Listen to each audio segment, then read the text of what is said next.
Bonjour ou rebonjour à toutes et à tous.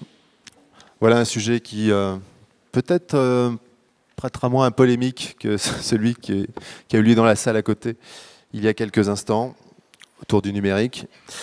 Là, on va parler des prix, festivals, réseaux sociaux, communiquer autrement autour du livre. C'était l'intitulé de cet atelier. Nous nous intéresserons aux dispositifs de communication mis en place autour du livre. Alors évidemment, les salons, les prix littéraires, les festivals, les nouvelles technologies de l'info et de la communication. On évoquera les écueils à éviter, les modèles existants et les pratiques émergentes. Voilà. Soyez les bienvenus, installez-vous confortablement. Le président est là, tout va bien. Je vais vous présenter ceux avec qui nous allons débattre pendant allez, combien, un peu plus d'une heure du coup, parce qu'il est 11h20. Si on a faim vers 12h30, on a jusqu'à 13h. Obligé ? On est obligé ? On est obligé. Ouais. Si vous vous ennuyez, vous le dites et on va manger. Ouais. Mais ça va aller. Élise de Blaise. Bonjour, vous êtes responsable du prix littéraire de l'Agence régionale du livre de la région PACA.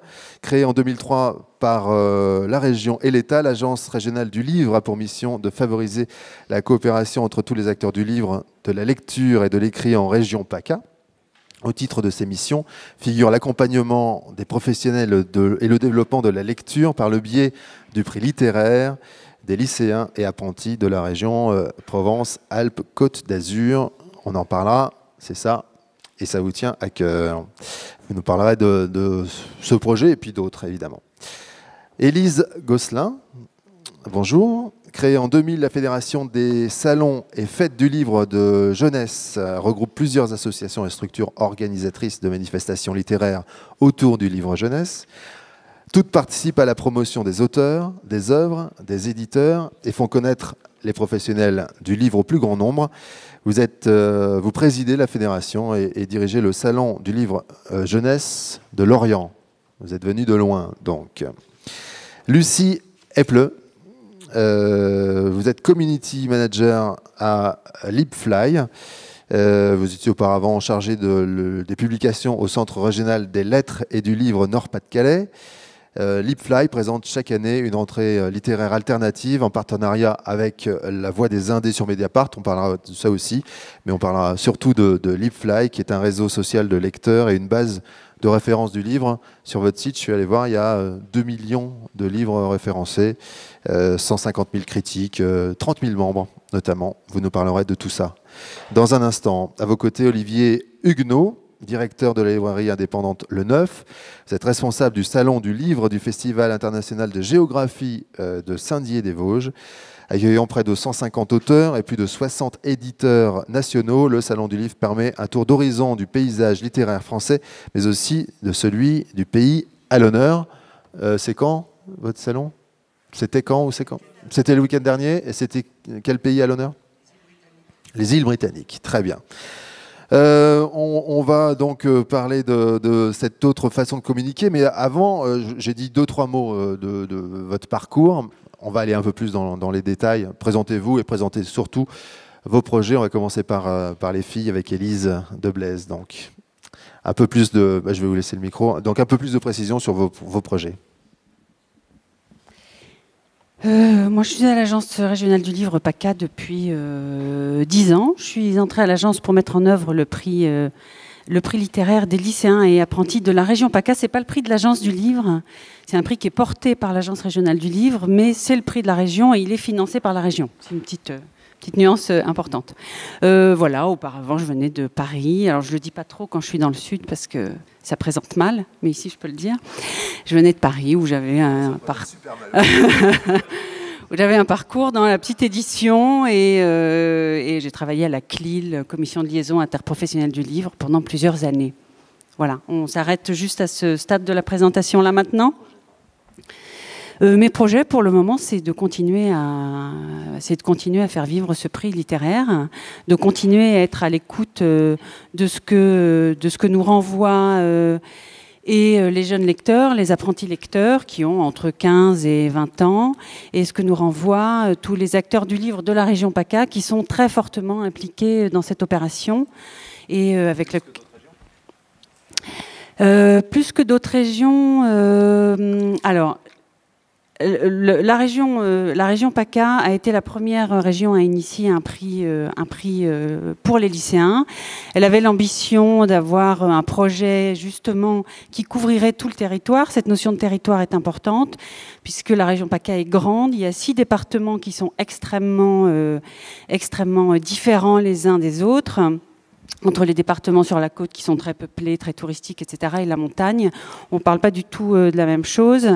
Il y a 2 académies aussi dans la région PACA, donc voilà, il fallait essayer de couvrir le territoire avec ce prix littéraire, partant du constat que les jeunes ne rentraient plus dans les lieux du livre, notamment à cause de la gratuité du manuel scolaire, ce qui est très bien, mais la façon dont c'est fait, les livres sont à disposition dans les CDI, et les jeunes n'entraient plus dans les lieux du livre, ni librairie, ni bibliothèque, etc.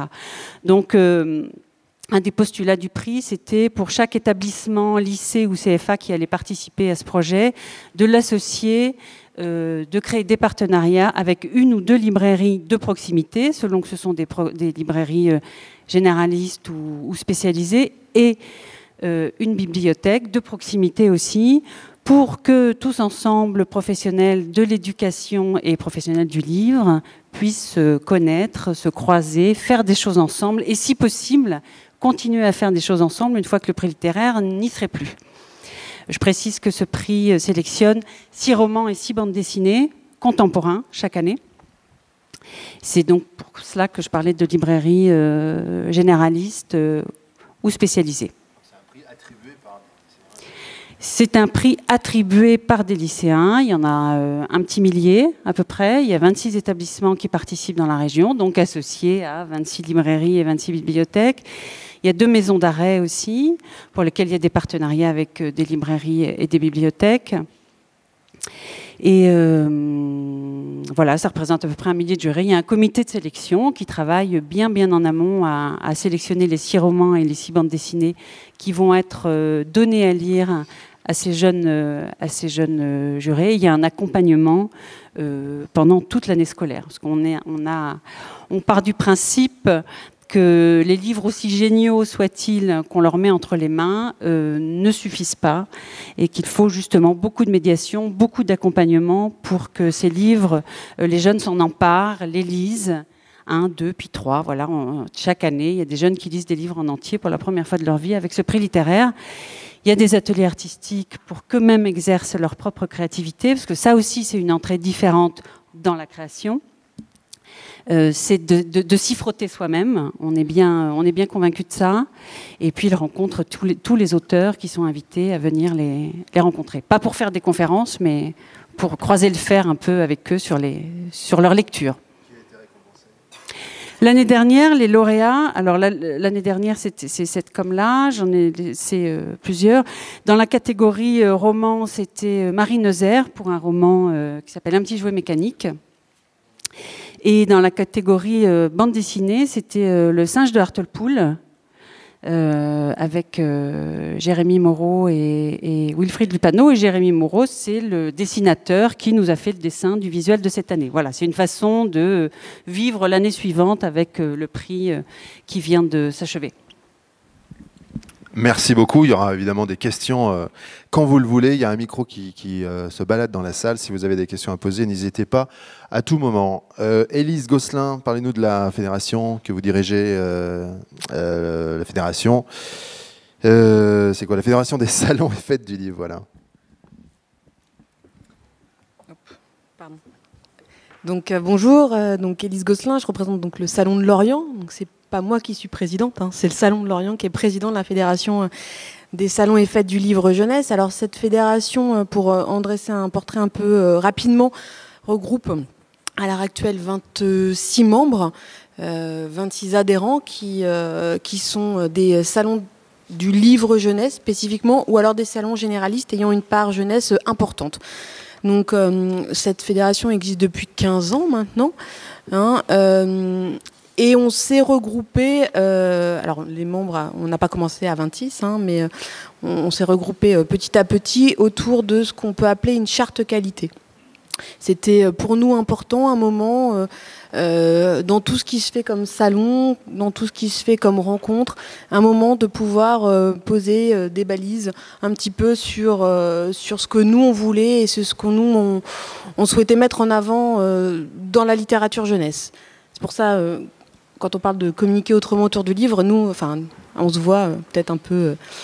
c'est pas objectif, hein, mais plus qu'une opération de communication, bien évidemment. Mais enfin voilà, on essaye vraiment de mettre en avant le livre jeunesse et les valeurs auxquelles on croit. Donc cette charte qualité sur laquelle tous les adhérents enfin voilà, on travaille dessus et adhèrent à ça. C'est autour d'un projet culturel, c'est représenter tous les acteurs de la chaîne du livre, c'est représenter aussi, enfin s'adresser à tous les publics. Pour justement tout le travail de médiation qui est vraiment au cœur de notre travail quotidien et non pas sur le temps d'un événement. Donc on a voilà, une charte qualité qu'on essaye de mettre en œuvre tous les jours à travers nos événements autour de la littérature jeunesse. Donc on est sur tout le territoire, puisque le thème effectivement c'est le livre et territoire. On présente, comme je disais, 26 membres, mais on a quelques membres en Alsace, on en est très fiers. Ils sont là. Je peux pas dire de bêtises donc. Et moi je viens de Bretagne. On a évidemment des grands salons. On a Montreuil qui est le plus grand salon du livre jeunesse, mais on a également des salons plus modestes. Mais c'est pas pour ça qu'ils ont moins voix au chapitre. On a aussi bien Grattelou qui est dans le sud-ouest. On a Aubagne. Enfin voilà, on est présent sur tout le territoire et on a pour vocation en tout cas à faire rayonner la littérature jeunesse et tous les acteurs du livre jeunesse. Dans nos événements. Voilà, c'est un petit peu le but qu'on s'est fixé, qu'on essaye de mener depuis 15 ans, avec nos moyens, chacun les siens, et tous ensemble, on se voit un peu comme un laboratoire où on essaye d'explorer des nouvelles pistes. C'est un monde à part, le monde du livre jeunesse ? On en parlait tout à l'heure. Par rapport au parfois, dans certains salons généralistes, la littérature jeunesse est un peu mise de côté. Voilà, les auteurs sont pas tout à fait traités pareil. Parfois, on se dit oui, bon, c'est vraiment du pur. On n'y accorde pas l'attention, même si nous on veut pas voir ça de façon élitiste, mais on voit ça comme un vrai moyen, un moment de lier les gens. De créer des ponts sur un territoire, entre des médiathèques, entre des maisons de quartier, entre des écoles. Voilà, donc on est vraiment là-dedans. Et non, c'est pas un monde à part, mais en tout cas, on aimerait lui donner sa juste place. En tout cas, on essaye. Et c'est pour ça que la fédération, le fait de s'être fédéré justement comme ça, puisqu'il y a des fois, quand on est tout seul, fin fond de la Bretagne, c'est difficile de se faire entendre au niveau national. Et le fait de se fédérer, maintenant, on a réussi à avoir une voix nationale, donc on peut travailler avec la charte des auteurs-illustrateurs, on a la chance d'être concerté par le CNL pour des projets. Enfin voilà, on essaye en tout cas de donner sa juste place au livre jeunesse. On essaye, avec les autres. Et pour vous venger, vous mettez dans chaque salon un petit coin avec la littérature adulte, c'est ça ? Non, ça non, vous faites pas ça. Très bien. Lucie, parlez-nous un peu plus de la voix des indés donc sur Mediapart et puis bien sûr de Lipfly. Alors, bonjour à tous, donc je suis Lucie Eppel, on dit plus community manager, en fait c'est interdit depuis l'année dernière, donc on dit chargée de l'animation pour le réseau social du livre lipfly.com depuis 4 ans. Pour situer un peu Lipfly c'est une émanation d'une société qui s'appelle Archimède, qui fait du logiciel pour bibliothèque depuis presque 20 ans, et qui ont fait le constat en 2009 que c'est pas parce que, excusez-moi, on créait des portails pour bibliothèques que les bibliothèques avaient les moyens humains de les animer. Et donc, un des directeurs d'Archimède a eu l'idée de créer lipfly.com, donc vraiment dans une optique professionnelle dès le départ, pour valoriser le travail d'animation des bibliothécaires. Donc cette orientation qui est résolument professionnelle, elle est là depuis le début. Donc comme vous le disiez tout à l'heure, la base de données... C'est un croisement entre la base de données TitLive est la base de la BNF, notamment pour les autorités auteurs, qui regroupe donc 3 millions de références de livres. Il n'y a pas de publicité sur Lipfly, on ne vend pas d'espace publicitaire. Tout est question de partenariat en fait avec les éditeurs. Les professionnels sont reconnus comme tels sur le site. On trouve ça important de savoir qui parle et d'où les gens parlent. Donc quand on est libraire ou bibliothécaire, on est inscrit comme bibliothécaire et libraire et on est identifié comme tel. Il y a un outil d'annuaire professionnel, il y a des forums professionnels et Lipfly, ce qui est important, ne fait pas de vente de livres. Alors très vite, le réseau social a été pris d'assaut par les grands blogueurs et les grands lecteurs et les autres acteurs de la chaîne. Aujourd'hui, on a 30 000 membres sur Lipfly, 150 000 chroniques de lecture. On a à peu près 2500 nouvelles chroniques de lecture par mois. Et le site, donc au-delà du squelette en fait, des pages livres, des 3 millions de pages livres, eh bien, regroupe les fonctions usuelles d'un réseau social. C'est-à-dire qu'on peut créer sa bibliothèque personnelle, gérer ses lectures, écrire ses citations, regrouper ses chroniques de lecture et discuter avec les autres lecteurs dans les forums. Alors la question évidemment c'est la question du modèle économique. Lipfly vit de la vente à l'accès à ces contenus pour les portails de bibliothèques. Donc par exemple sur le réseau des bibliothèques de la ville de Paris, vous avez les chroniques de Lipfly en marque blanche. Voilà. Donc ça c'est complètement transparent, y compris du côté des blogueurs. Blogueurs qui, voilà, plus ils sont actifs, plus ils ont de points livres, et au bout du compte, ils peuvent recevoir des chèques lire. Donc ils sont aussi les meilleurs contributeurs, sont rétribués pour leur participation. Donc le site vit très bien tout seul. On a voulu mettre l'accent, et c'est pour ça que j'ai été recrutée il y a 4 ans, sur une ligne éditoriale, c'est-à-dire comment faire remonter une marque Lipfly qui lui soit spécifique et qui corresponde à cette orientation professionnelle voulue dès le début. Donc moi mon travail c'est d'imprimer une ligne éditoriale au-delà des 2500 nouvelles chroniques mensuelles et on oriente depuis 4 ans les contenus donc multimédia, donc c'est-à-dire les articles que je peux écrire, les interviews que je peux faire, les rencontres dans les lieux du livre que je peux capter autour de la diversité éditoriale, c'est-à-dire autant les grands éditeurs parce qu'on en a besoin. Lipfly a besoin de couvrir la grande actualité littéraire, mais voilà, les 3/4 de mes efforts sont orientés vers la plus petite édition. Voilà, je préfère dire petite édition ou moyenne édition qu'édition indépendante. C'est une notion qui est un peu compliquée, mais je vais revenir pour l'opération La Voix des Indés. Donc, on peut dire que vous êtes un nouveau média ? Pardon ? On peut dire que vous êtes un nouveau média ? À nouveau, ça dépend à quelle échéance on se place. On n'est pas le seul réseau social du livre. Dans les nouveaux médias. Oui, c'est ça. On est un nouveau média. On est un réseau social interactif, web 2.0, voilà. Et moi, je dirais ce qu'il y a de nouveau dans les possibilités que ça permet, c'est que on mutualise les voix de tous les prescripteurs, c'est-à-dire les prescripteurs professionnels, bibliothécaires, libraires, et on remet aussi au centre des problématiques du livre le lecteur. Et là, j'allais y venir. On a filmé les congrès de l'ABF, par exemple, qu'on a retransmis en direct sur Lipfly. C'est un congrès professionnel. Sur Lipfly, tout le monde y a accès via les vidéos. On a organisé une rencontre aussi avec Jean-Baptiste Mallet, conseiller régional du Nord-Pas-de-Calais, autour de son livre sur Amazon, que j'ai animé. Et ça a entraîné des discussions sur le site, la vente en ligne. Moi, lecteur de Lipfly, je vais en librairie ou je vais sur Amazon. Pourquoi ? Donc voilà, on essaye de sensibiliser les lecteurs à la chaîne du livre et à sa préciosité. Ça fait vraiment partie des missions de la chargée de l'animation sur le site. On filme également les congrès, les festivals littéraires quand on nous sollicite et que ça rentre en pertinence avec cette ligne éditoriale, comme les littératures européennes de Cognac. Donc on n'est pas seulement là pour retransmettre en direct et en live sur notre plateforme le congrès. En amont, on travaille à diffuser les livres des auteurs qui sont invités, à parler du festival. On est aussi un espèce d'organisme de presse qui ne s'occupe pas de la presse, mais qui s'occupe de communiquer auprès de sa communauté de lecteurs sur les événements littéraires. Ça, c'est quelque chose qui fait partie des axes de développement de Lipfly, c'est-à-dire de devenir un média de référence.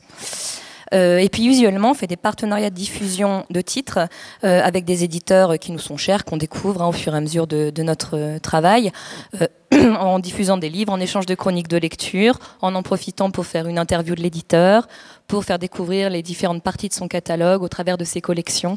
Donc on essaye de faire des opérations sur le temps long, parce que c'est possible sur le web. Quand on dit le web, c'est l'instantané, c'est pas vrai. On a des lecteurs qui sont avides de lever le voile sur les coulisses de la chaîne, d'en comprendre les enjeux, et on pense de notre côté qu'à trop mettre le lecteur de côté, à penser qu'il ne peut pas comprendre les enjeux professionnels, on se prive du maillon essentiel, qui est l'acheteur. Donc voilà, ça c'est vraiment notre conviction. Pour finir, on avait, parce qu'il y a des petits changements, mais une opération de rentrée littéraire, je dis mainstream, avec la chaîne Le Furet du Nord. En fait, on diffusait plus de 300 titres, alors c'était je ne sais plus combien de milliers de volumes, auprès des meilleurs contributeurs blogueurs du site au printemps, aux côtés des libraires du Furet du Nord. Donc ils recevaient en avant-première, comme les journalistes et les libraires, les titres à paraître. Ils rédigeaient des chroniques de lecture, et puis les libraires, on faisait un jury au mois de juillet, donc qui se tenait le 15 juillet, de lecteurs et de libraires du Furet, pour sortir une plaquette catalogue de 30 titres qui s'appelait Nos préférences et qui liait les coups de cœur des lecteurs aux coups de cœur des libraires. Moi, quand je suis arrivée chez Lipfly en 2010, ça roulait, on a fait ça tous les ans. Sauf que moi, je venais de l'association des libraires indépendants du Nord-Pas-de-Calais et du CRL. En fait, j'étais à mi-temps dans les deux structures, que j'étais déjà sensibilisée aux enjeux de la chaîne, que j'avais pas du tout contact avec les éditeurs. C'est le Furet qui choisissait les éditeurs, et bien évidemment on se doute qu'ils ont besoin eux d'imaginer dans leur catalogue peut-être le futur Goncourt, voilà, donc c'est important pour la chaîne. Donc moi j'avais une grande frustration, mes éditeurs préférés n'étaient pas dans la sélection, mes libraires préférés n'étaient pas là, et je me suis dit pourquoi pas créer une rentrée littéraire qui soit alternative. Donc c'est pas du tout une contre-rentrée littéraire, c'est très important. Mais aux côtés de cette grande rentrée, de faire exister des acteurs de la chaîne de la librairie indépendante, des plus petits éditeurs, en l'occurrence c'est des éditeurs indépendants, c'est-à-dire qui n'appartiennent pas à un grand groupe d'édition. Mais voilà, je vais revenir un petit peu, et de les faire exister au moment où tous les médias ont le regard sur la production littéraire. Et donc on est parti il y a 3 ans maintenant pour une première édition, de façon très pragmatique avec le réseau social Lipfly, donc les lecteurs, avec l'association des libraires indépendants du Nord-Pas-de-Calais, et sur le même principe. Et puis voilà, on a sélectionné une petite centaine d'éditeurs indépendants avec lesquels on avait envie de travailler. On pensait avoir 20 réponses positives, on en a eu 70. Donc là, on s'est dit que même du côté des éditeurs indés, il y avait un vrai besoin d'existence sur la toile. Et puis de la même façon que pour l'opération avec le Furet, on a diffusé les livres. Moi, j'ai fait des portraits de libraires, des portraits vidéo de libraires, et puis toute une série de rencontres. Donc ça, c'était sur la toile, les chroniques. Et donc il y a eu un peu plus de 1000 chroniques produites. Et puis une série de rencontres qui ont lieu du mois d'octobre au mois de décembre 2013. L'année d'après, on a attaqué l'Île-de-France grâce à l'aide d'un ami, parce que tout ça, c'est vraiment du travail de volontaire. Hein. Il n'y a pas de poste créé pour la Voix des Indés. Donc cette année, pour en venir à l'actualité, cette année, on a l'association des libraires du Nord-Pas-de-Calais, des libraires d'Île-de-France, le réseau des libraires Initial qui participe également. On a toujours nos 300 blogueurs côté Lipfly et les journalistes chroniqueurs littéraires de Mediapart, en fait. Sur Lipfly, on regroupe toutes les chroniques de lecture. Sur le site internet lavoixdesindés.fr, les chroniques positives.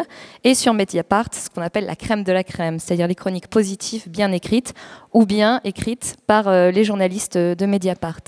On a fait une soirée d'ouverture de la Voix des Indés à Lille le 2 octobre qui ouvre une série de rencontres. Donc il y a une 60aine de rencontres qui se passent dans les librairies participantes depuis le 2 octobre et ce jusqu'au 15 décembre, qui sont valorisées. On a fait une plaquette avec un programme, etc. Et le 15 décembre, il y aura une grande soirée de clôture, j'en profite pour le dire, au Point éphémère à Paris. Et on a la chance d'avoir Denis Lavant qui se fait parrain de cette soirée de clôture et qui va puiser dans la sélection Voix des Indés des textes, des extraits de textes qu'il va lire pendant 1 heure. Voilà, on est très content que ça prenne de l'ampleur et on est très content d'avoir une légitimité grandissante et une écoute notamment des CRLL, parce que voilà, si vous avez des questions sur concrètement comment ça se passe, la Voix des Indés n'a pas vocation à s'agrandir plus qu'elle ne l'est. On ne veut pas être une usine à gaz, donc c'est vraiment une initiative qui, selon nous, doit être prise en main par région, voilà, en fonction des régions intéressées. Apparemment, le Languedoc-Roussillon, l'année prochaine, l'inscrit à un plan triennal d'action, par exemple. On a l'association des libraires de Wallonie-Bruxelles aussi qui est intéressée, et le CRL Picardie. Voilà. Merci, j'étais un peu longue. C'est très réjouissant tout ça, on y reviendra bien sûr. Olivier Huguenot, parlez-nous de votre librairie et puis de ce salon du livre dans le cadre du festival de géographie. Oui, complètement. Je voudrais dire que ces ateliers, en fait, nous permettent de se rencontrer. Et la Voix des Indés, je ne connaissais pas. Et en termes de communication et de mise en commun d'expériences et de projets, c'est important aussi que ces journées du livre existent.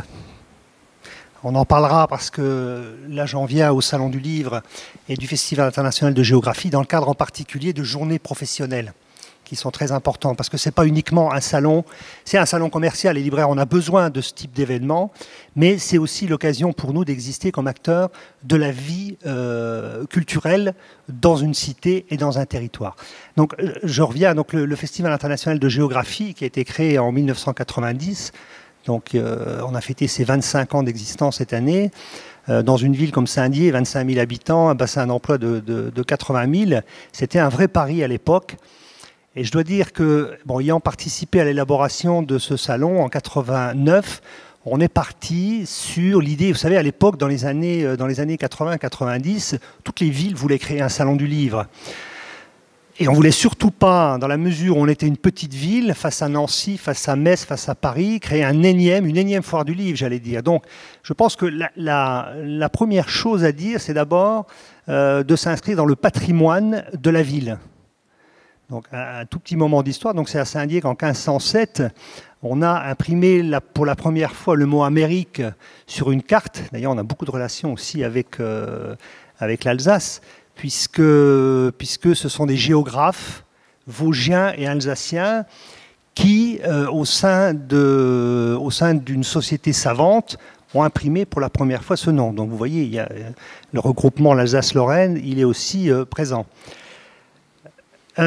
Pour parler plus précisément, je vais laisser de côté la géographie, si vous voulez, parce qu'au départ, on était sur un salon autour de l'aventure, du voyage et de la découverte, après des récits d'Amerigo Vespucci. Et puis en fait, Pierret, donc, qui était maire à l'époque de la ville, se rend à un congrès de géographie donc, aux États-Unis. Et les géographes lui disent, vous savez, on n'a pas un lieu en France qui nous accueille pour débattre des grands débats du moment. Et en fait, le pari était lancé, donc le mot géographie, et la sauce va prendre immédiatement en 90, puisqu'on accueille 40 000 personnes la première année, et les géographes sont là pour débattre du monde à venir. Premier thème, on a la chance, on a comme thème les découpages du monde, et on a la chute du mur de Berlin. Quelques mois plus tard, on a Haroun Tazieff qui est un type formidable, une simplicité extrême et qui nous encourage, à la fois les géographes, à la fois les libraires, les bibliothécaires, etc., à relancer, enfin à continuer, si vous voulez, toute cette action. Voilà, c'est important de parler j'allais dire peut-être de niche, mais en même temps ne pas être tous sur le même créneau et de travailler, de rayonner ensemble. Alors, d'un point de vue pratique, très tôt, on va constituer un comité du Salon du Livre qui va regrouper l'ensemble des acteurs de la chaîne du livre. C'est important. On ne laisse pas uniquement le soin à la ville et aux services de prendre en charge, si vous voulez, toute cette manifestation. Donc, on continue à travailler 25 ans après, comité Salon du Livre, avec donc les libraires, quels qu'ils soient dans la ville, les bibliothécaires, les documentalistes, parce que la partie éducation nationale, on le verra, elle est extrêmement importante, au travers d'Action École. Et en termes de communication, puisque c'est le thème de l'intervention, une des premières communications, c'est quand vous envoyez un auteur ou un illustrateur ou un éditeur dans une classe, les gamins ils remontent l'information et c'est un vecteur de communication extrêmement important. Ceci étant, ce comité Salon du Livre, donc on établit une programmation toute l'année en lien avec les géographes. Alors, c'est pas toujours d'une facilité extrême puisque les géographes travaillent un petit peu, vous savez, c'est la communauté des géographes, essentiellement des universitaires, donc ils travaillent non pas sur l'actualité du livre comme nous, mais qui travaillent sur une thématique, puisque notre particularité, c'est d'avoir une thématique et un pays invité d'honneur chaque année. Un pays invité d'honneur et une thématique, ça nous permet, et là je pense que c'est un des éléments essentiels, de renouvellement de la production sur un site comme un salon du livre. C'est aussi ça nous permet d'inviter un éditeur une année qui, par rapport aux îles britanniques, qui par rapport à la thématique de cette année qui était habiter la Terre, habiter le monde, nous a permis au sein du salon de présenter, en gros, on prend 20 à 25% des exposants et de la thématique. Voilà, donc ça, c'est deux éléments importants. J'ai une question. Est-ce qu'il existe d'autres modèles en France de salons comme ça qui sont attachés à des événements comme le vôtre? Alors écoutez, il y a le Festival de Blois en histoire, mais c'est-à-dire que l'ancien directeur du Festival international de géographie a été appelé par Jack Lang en disant « J'aimerais qu'à Blois, vous me fassiez la même chose qu'à Saint-Dié en géographie ». Donc on a à Blois en histoire la même chose qu'à Saint-Dié, c'est-à-dire le même modèle, des rencontres, des tables rondes de géographes, un salon du livre. Alors on y a Et même... le salon du livre n'est pas un peu noyé? Enfin, vous allez me dire non, le contraire, évidemment. Je pense que le salon du livre, il vit au cœur de la manifestation. J'allais dire, pour les géographes, c'est le côté très récréatif. Pour le public, accueillir, alors pas uniquement du livre de géographie, puisqu'on va drainer énormément de sujets autour de la géographie. La géographie, si vous voulez, à mon avis, je pense qu'elle est au cœur de beaucoup d'autres sciences, de l'histoire, les sciences humaines, etc. Mais on va aussi y inclure tout un espace jeunesse. On a 3 pôles. Pour revenir au Salon du Livre, on a un pôle géographie, un pôle universitaire, on a un pôle grand public qui s'est beaucoup développé depuis quelque temps autour du voyage et de l'aventure, les récits de voyage, il y a un engouement du public, et puis on a un espace jeunesse qui est aussi extrêmement important, et en termes de projet qu'on aimerait aussi développer. Je vais essayer d'aller un peu plus vite. Pour les prix littéraires, c'est important parce que quand je parle des actions écoles comme vecteur de communication, les prix littéraires, ça nous permet, et les médias aussi s'en emparent, avoir des prix littéraires, ça veut dire aussi annoncer un prix, annoncer la manifestation, et en cela, c'est important.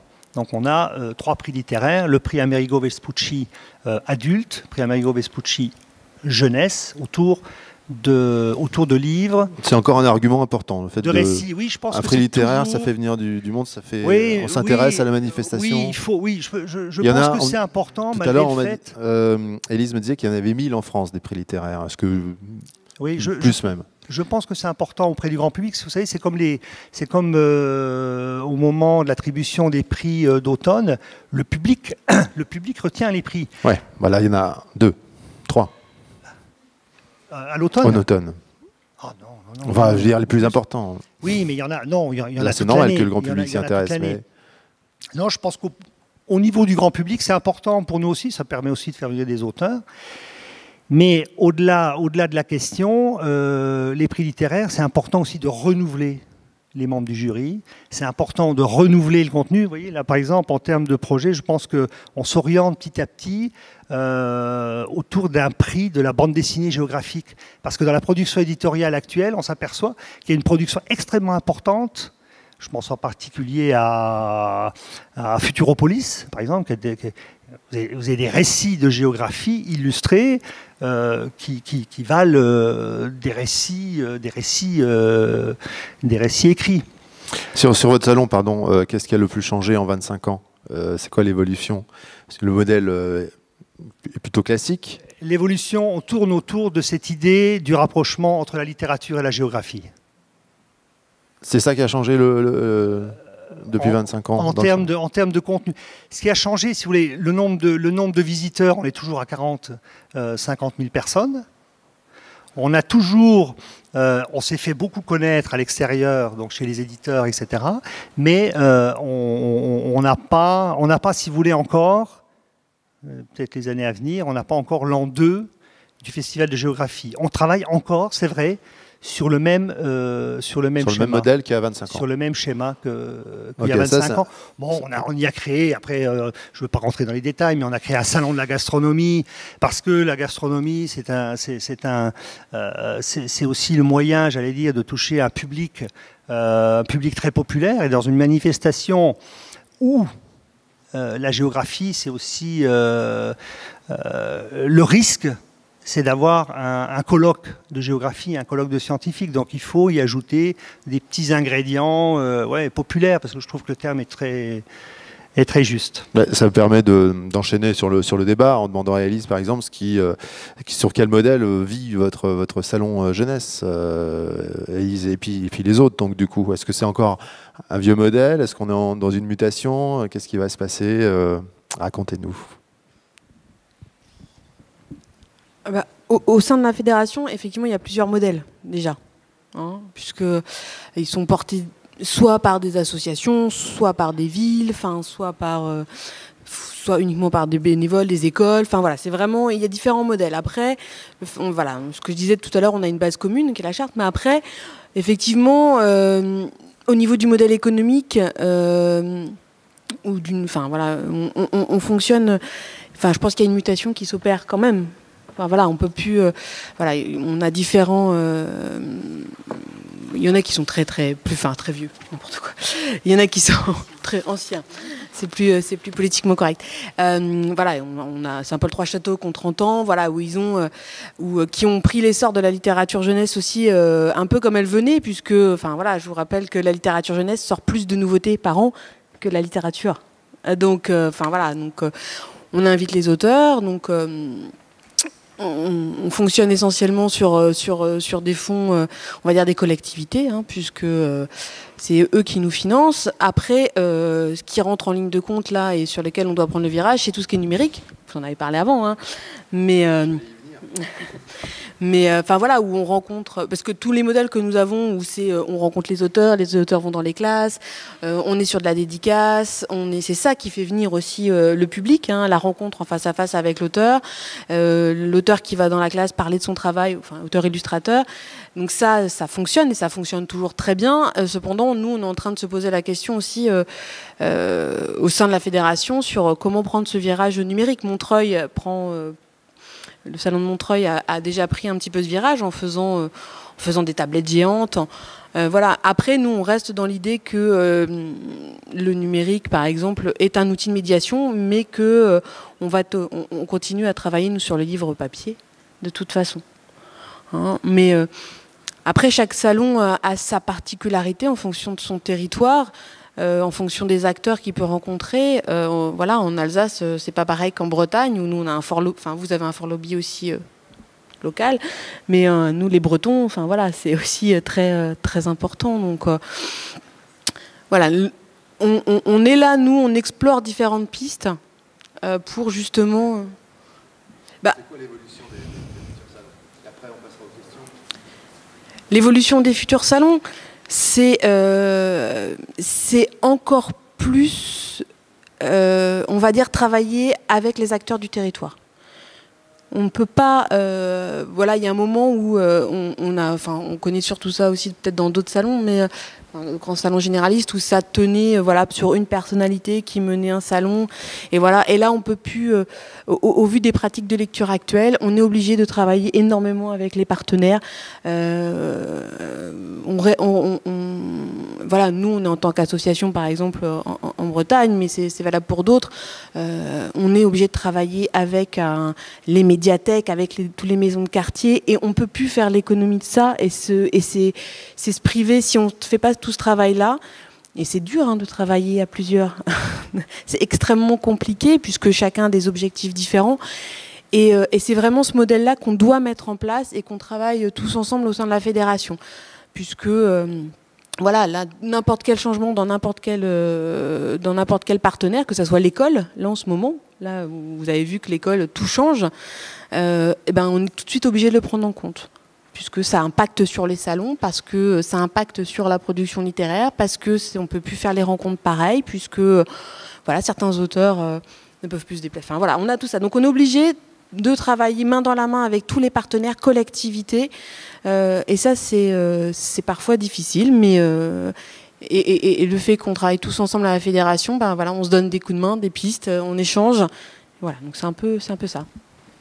Donc on peut dire que l'évolution des salons, c'est ça, c'est qu'on intègre les autres acteurs de la chaîne du livre, et plus seulement le libraire qui vient dans un espace dédié avec des auteurs qui sont autour d'une table. Voilà, il y a quand même une évolution, on n'est plus dans le vieux modèle d'il y a 20 ans, et qui existe encore très bien, mais il faut que ça avance, et apparemment, vous nous dites que ça avance un peu avec les autres acteurs de la chaîne du livre, donc. Ah bah oui, de toute façon. Alors après, il faut voir aussi, on est loin. Alors effectivement, le salon du début, c'était peut-être, on pouvait voir ça comme une grande librairie. Enfin, une librairie une grande librairie. Maintenant, on n'est plus du tout effectivement dans ce domaine-là. On est vraiment dans la médiation de tous les instants. Quand on parle de communiquer autrement, on est vraiment là-dedans. C'est-à-dire que n'importe quel support, spectacle, animation, petite lecture, petit conte, enfin tout va être un support pour communiquer autour du livre.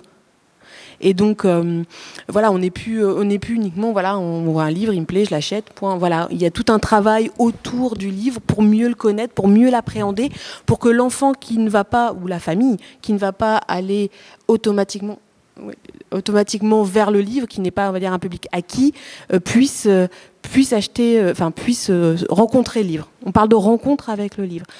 Il y a une étude qui a été faite dans les salons, à peu près 25% des personnes qui vont dans les salons ne vont pas dans les bibliothèques ou dans les librairies. Donc il y a tout ce public-là, et justement, voilà, on doit travailler autour de ça, tout ce qu'on peut mener autour du livre, communiquer autrement, faire rayonner le livre autrement. J'arrive, madame, juste une question pour Lipfly. Est-ce que vous imaginez un salon numérique avec des auteurs qui seraient sur le site internet, qui pourraient chatter avec les internautes, voilà, une nouvelle forme de salon en fait, mais un salon numérique juste sur internet, sur un site internet, sur le vôtre donc. Alors en fait, on n'imagine pas un salon juste numérique parce que le juste numérique n'a pas grand sens pour nous en fait. C'est vraiment pour nous, il faut démontrer la complémentarité entre le physique et le numérique. Donc il faut rendre physique le numérique dans les salons et rendre numérique le physique. Donc nous, on a de très belles idées et des projets. Voilà, on a développé une plateforme qui s'appelle Lipfly TV, étant donné qu'on voyait que nos vidéos étaient regardées de congrès, de salons, que ça fonctionne très très bien, donc il y a une vraie demande. Et on a créé cette plateforme qui est en cours de développement, mais si vous allez sur le site, il y a un onglet qui s'appelle Lipfly TV, et qui est en tout cas censé déjà animer le live en web 2.0, c'est-à-dire permettre une interactivité. Mais en fait, on se rend compte qu'on est un petit peu en avance. C'est très bien, tant mieux. C'est-à-dire que est-ce qu'il y a une demande des salons est-ce qu'il y a de la place pour le numérique dans les salons du livre? Nous, on constate qu'on propose, qu'on est au stade de la proposition. On se dit pourquoi pas instaurer un chat 10 minutes avant que l'auteur monte sur une grande table ronde où il va être un petit peu noyé. Si on a diffusé ses livres avant, qu'on a fait un zoom sur lui, pourquoi pas installer une zone de chat dans le salon où les internautes, si ça se passe à Marseille, les Lillois et les Belges puissent chatter avec l'auteur 10 minutes, avoir ce petit moment d'intimité avec l'auteur avant qu'il monte sur la scène. Au-delà de la chose qui serait un petit peu le b.a.-ba, c'est-à-dire que les internautes posent en direct leurs questions et le modérateur n'oublie pas qu'il y a 10 minutes de questions des internautes. Donc c'est des choses qui, évidemment... Ça, vous y pensez, mais c'est pas encore en nous, techniquement, on peut le faire. Et on le propose. Ouais, après, il faut que les acteurs du livre en voient la pertinence. Et puis, on est encore dans une zone d'expérimentation. Donc ça demande de la part des organisateurs de salons un petit peu de moyens pour que les choses soient bien faites. C'est-à-dire qu'il y a une ligne dans le budget qui soit dédiée à ça. Et vous sentez une motivation ou quelques réticences? On sent que le projet est jugé absolument pertinent. Voilà. Okay. Après, c'est voilà. Il faut un peu de temps. Oui, voilà, probablement. Okay. Madame, vous êtes endormie, non? Pardon. Non. Moi, vous avez déjà un petit peu répondu à ma question au sujet du public des festivals. Qui sont-ils? Pourquoi ces gens viennent plus sur un festival que dans une librairie? Est-ce que ce sont les mêmes, ou est-ce que vous avez dit qu'il y avait 25% de gens qui n'allaient pas en librairie? Parce qu'une librairie, c'est aussi un grand espace de communication et d'animation autour du livre. Donc voilà. Ce sont des badauds, c'est ça, qui se baladent. Il y a un micro là. C'est pas... oui, donc je disais 25% des personnes vont dans les salons. Alors quand on dit se rendre dans les salons, il y a aussi l'effet inverse, c'est que les salons sortent et vont vers les gens. Enfin, il y a tout ça aussi. Il y a le lieu physique, hein, bien sûr, voilà, ou l'événement, mais il y a tout ce qu'on peut faire, nous, à côté, emmener les auteurs dans les maisons de quartier, enfin voilà, c'est des choses comme ça. C'est tout simplement un moment, quand je disais, trouver la bonne voie, le bon pont pour communiquer entre ces gens qui, enfin, on va dire, personnes éloignées du livre et de la lecture. Enfin voilà, quand nous on amène un auteur en prison ou quand enfin voilà, il y a tous, c'est tous les efforts qu'on peut faire de médiation, voilà, dans nos salons, qui va justement conquérir peut-être un nouveau public qui n'est pas acquis pour l'instant. Enfin voilà. Après, le type de public. Ça peut, enfin, alors là je parle pour la littérature jeunesse, hein, ça peut aller de 0 à 99 ans. Ça touche tout le monde, et c'est à nous de faire des efforts pour aller toucher les gens, quoi. En tout cas, c'est comme ça que je le vois. Là, on parle beaucoup des salons, mais on va aussi évoquer les autres tendances pour parler du livre, pour communiquer autrement autour du livre, le thème de ce débat. Voilà, ce sera ma prochaine question. Y a-t-il des questions dans la salle? Je prends juste une minute pour répondre à la dame. Vous savez, c'est la fête en fait qui réunit les gens. Quand on parle de festival, on parle soit de manifestation littéraire, de salon du livre, mais je crois que le terme juste, c'est la fête. Nous, en tout cas, ce qu'on essaye de faire, c'est de rendre attractif l'ensemble, à la fois des rencontres, mais aussi par des animations festives, par les groupes de musique. La musique est très présente dans les salons du livre. On le sait, 2 fois par an, le public des villes, il descend pour les feux d'artifice du 14 juillet, il descend à la fête, etc. Il faut qu'on crée les moyens pour le public qui ne va pas en librairie, qui ne va pas en bibliothèque, parce que malgré l'effort de tous les libraires et les bibliothécaires pour faire rentrer ce public dans les librairies, il y a encore une certaine réticence. Ces lieux sont encore des temples, hein, donc voilà. Et les salons, là j'en suis persuadé, sont les lieux où on peut accueillir tout le monde. Tout le monde. Élise de Blaise. Cela dit, c'est quand même une question légitime et une question qu'on se pose tout le temps. Dans la région Provence-Alpes-Côte d'Azur, il y a énormément de salons. Alors, il y a des périodes, comme à peu près dans toute la région, hein, des périodes de septembre, octobre et mai-juin qui sont voilà, full up, pour employer un anglicisme. Mais la question des publics et du renouvellement des publics même est une question récurrente. Voilà, on va aux correspondances de Manosque, il y a des salons qui se professionnalisent de plus en plus, et l'agence du livre essaie de s'y employer, de les inviter à le faire, mais quand même la question du public et de son renouvellement est une question récurrente.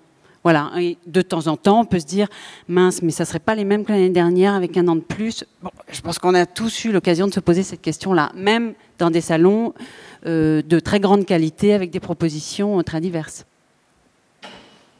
Enfin, en tout cas, moi, c'est une question que je me pose. Des questions? Non? Bon. Du coup, je continue un peu. Et je continue en rebondissant sur le prix littéraire, puisque là, les jeunes qui participent à ce prix littéraire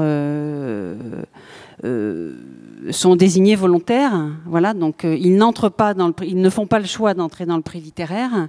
C'est au début de l'année leur équipe pédagogique, leur équipe de profs qui leur dit, ben voilà, vous êtes la classe désignée dans ce lycée pour être la classe de jury du prix littéraire. C'est pas la fête pour tout le monde dès le début de l'année. On est très très conscient de ça. On sait bien qu'au début, quand ils voient qu'il y a 10 kilos de bouquins à lire, sur cette année, la sélection est très lourde, pour pas mal d'entre eux, c'est la tuile. Voilà. Mais pour comparer avec un autre prix littéraire qui par exemple, qui serait le Goncourt des lycéens, où les jeunes ont 2 mois pour lire 10 romans qui ne sont pas toujours adaptés pour eux, quand même, je pense. Ce prix-là, il veut justement proposer une immersion dans l'univers du livre à des jeunes. Il veut essayer de fabriquer des lecteurs. Et chaque année, il fabrique des lecteurs en les emmenant vers des livres déjà, bien évidemment, vers des livres vers lesquels il n'irait jamais tout seul, parce qu'on veille à ne pas sélectionner des gros prix nationaux.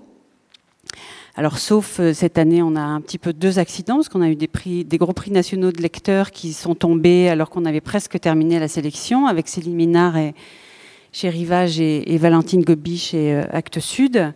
On a fait quand même le choix de les garder.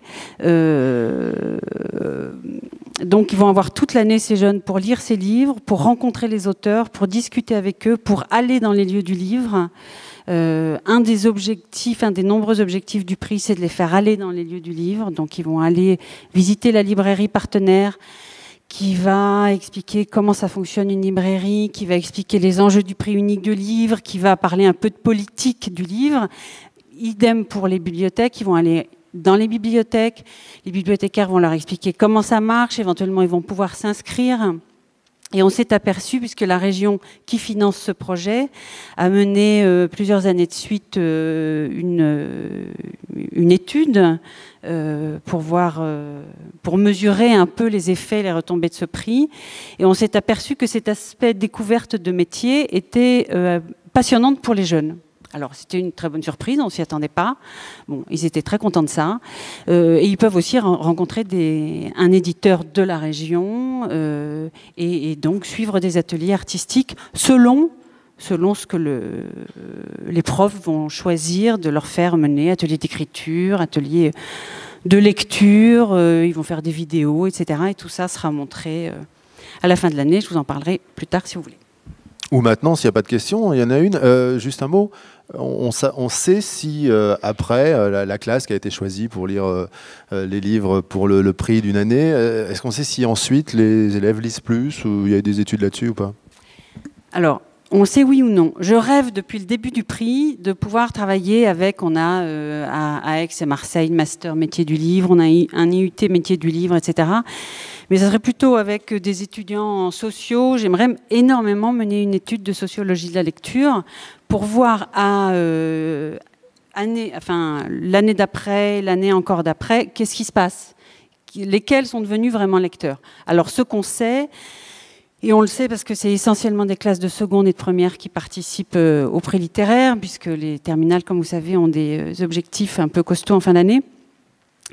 On sait que beaucoup d'entre eux reviennent l'année d'après dans le CDI pour lire, pour lire. Et il y a suffisamment de livres qui entrent dans les lycées, dans les CDI pour fonctionner.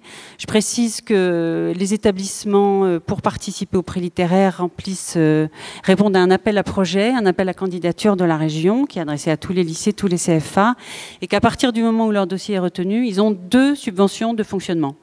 Pour l'animation, les ateliers, les déplacements, vous savez que c'est très très cher, les déplacements, et pour l'achat des livres.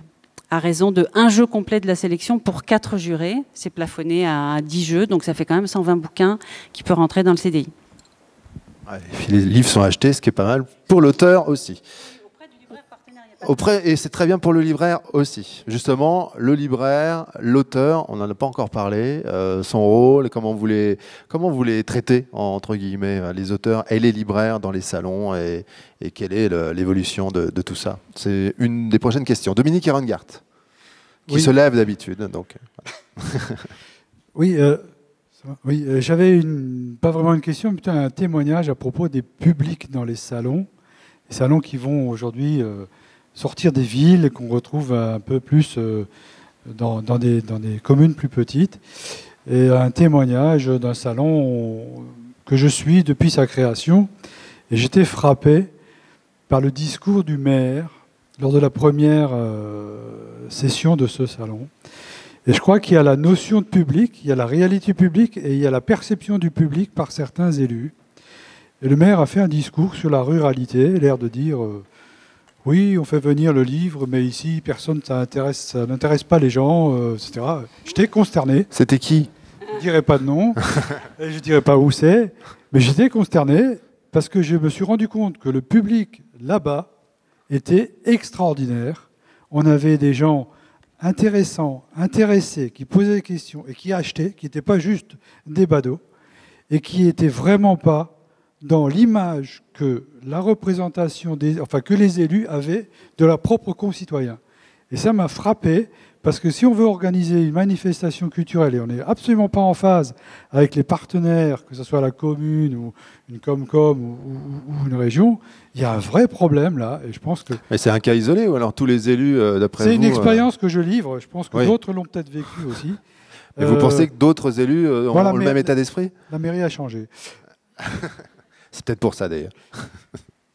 Oui, qui veut réagir? Ouais, si quelqu'un veut rebondir là-dessus. Ouais, ici, juste à côté.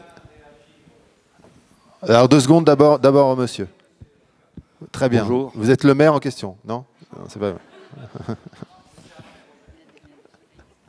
Oui, bonjour, Bernard Hirsch. Donc, moi, je suis ici pour représenter une association d'auteurs, Société des écrivains d'Alsace-Lorraine et du territoire de Belfort, qui fête quand même ses 90 ans. Je suis auteur, puisque je suis membre de cette association, et j'organise aussi une fête du livre dans mon village. Lequel? Quel village? Mittelosbergen, donc c'est près de Strasbourg. Vous entendez tous là? Ah, ça va mieux là. Il faut parler bien dans le micro. Ouais. Voilà. Donc un petit peu du FIG. Le FIG, moi j'y étais 2 fois, invité par la librairie concurrente, donc la Maison de la Presse. Mais c'est vrai que depuis que le bâtiment n'est plus occupé, j'y suis plus allé. Le grand bâtiment. Ensuite, mais la fête du livre de Mittelosbergen, c'est la 6e édition l'année prochaine, au mois de mars, donc en même temps que le Salon de Paris, mais on ne fait pas concurrence.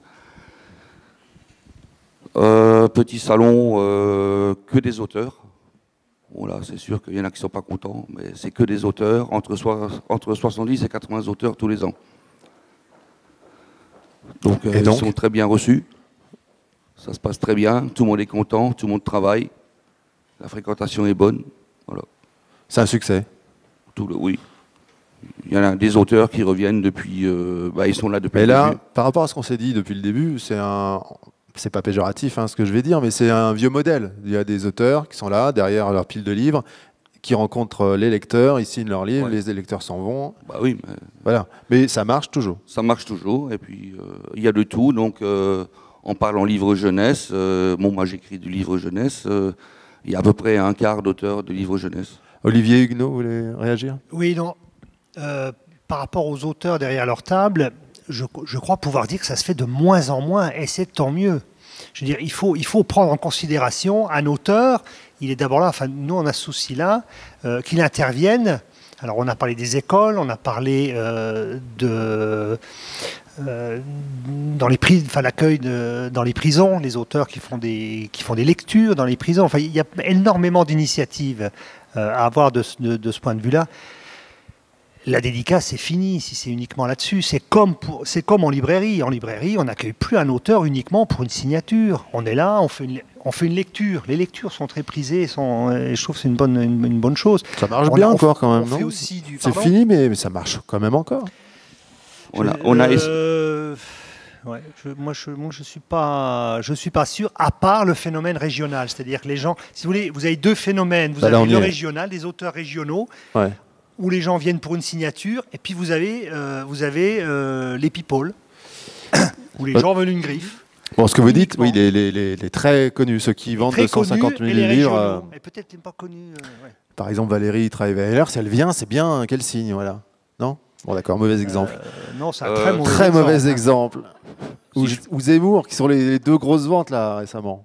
Si je peux terminer. Il faut les faire venir. Non, mais en fait, ce que vous dites, c'est qu'il faut apporter autre chose que simplement le lecteur qui arrive devant l'auteur. Voilà, il faut qu'il y ait autre chose. Il faut qu'il y ait du spectacle. En termes d'évolution, c'est plus important. Non, pas du spectacle.